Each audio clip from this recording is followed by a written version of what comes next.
Soc independentista, no soc una terrorista i malgrat això he sigut víctima del Pegasus a l'estat espanyol. I com jo i l'Ernest Maragall, fins a mínim 65 persones. I la ministra Robles, la ministra de Defensa, ho justifica dient que tiene que hacer un gobierno cuando alguien vulnera la Constitución, declara la independencia y corta vías públicas. I així és com el govern més progressista de la història reconeix que per la dissidència política no importen les lleis, els procediments ni la mateixa Constitució. Que si ets independentista, polític, activista, periodista, metge, professor universitari o advocat, l'estat de dret no existeix. I ho fa en seu del Congrés dels Diputats davant de tota la ciutadania, perquè pel govern més progressista de la història, els independentistes, no tenim dret a la intimitat, al secret de les comunicacions, a la vida privada i familiar ni al secret professional. I 10 dies després de destapar-se el cas d'espionatge més greu a l'Europa del segle XXI, és un escàndol que Pedro Sánchez no hagi donat cap explicació, ni la Fiscalia hagi actuat.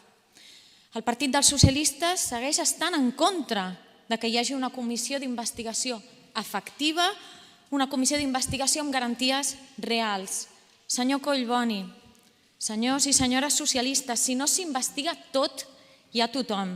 Si no s'esclareixen tots els dubtes, si no es depuren totes les responsabilitats polítiques i legals, en sou responsables d'aquesta vulneració massiva de drets fonamentals. Deixeu-vos d'històries, de comissions secretes, d'investigacions a porta tancada, emparades en lleis del silenci franquista. Només teniu una decisió a prendre, o investigació i responsabilitats o complicitat i repressió. El CNI depèn del vostre partit. El CNI informa directament al president del govern espanyol, el senyor Pedro Sánchez. El CNI reconeix que està fent servir Pegasus. I la seva ministra Robles reconeix que ens ha espiat. I no només això, a més ens amenaça amb la informació que té i com la utilitzarà. I el Tribunal Suprem filtra que cap jutge ha autoritzat això. Hi ha espionatge i aquest espionatge és il·legal. I fins que no es demostri el contrari, el senyor Pedro Sánchez és el màxim responsable de l'espionatge il·legal a l'independentisme català. El senyor Pedro Sánchez és el màxim responsable del Catalan Gate. I a l'alcaldessa Colau, trobem lamentable, que potser no sorprenent, que totes les seves paraules davant d'aquest escàndol majúscul sigui que entén el malestar de la Generalitat de Catalunya.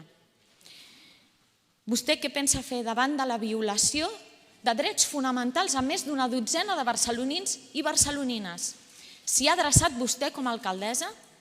Què pensa fer davant de l'atac a 2 regidors d'aquesta casa? Ens ha contactat per preguntar què necessitem, com poden ajudar des de l'Ajuntament de Barcelona? Més enllà dels discursos que puguin fer avui, què pensen fer davant del fet que s'han posat en risc totes les comunicacions d'aquest Ajuntament? I, si us plau, no ens insulti dient que ens interessa reconduir la situació perquè si no vindrà el llop. El llop és aquí, el llop fa anys que ens mossega, que ens persegueix, que ens reprimeix, que ens manté a l'exili i que també ens espia.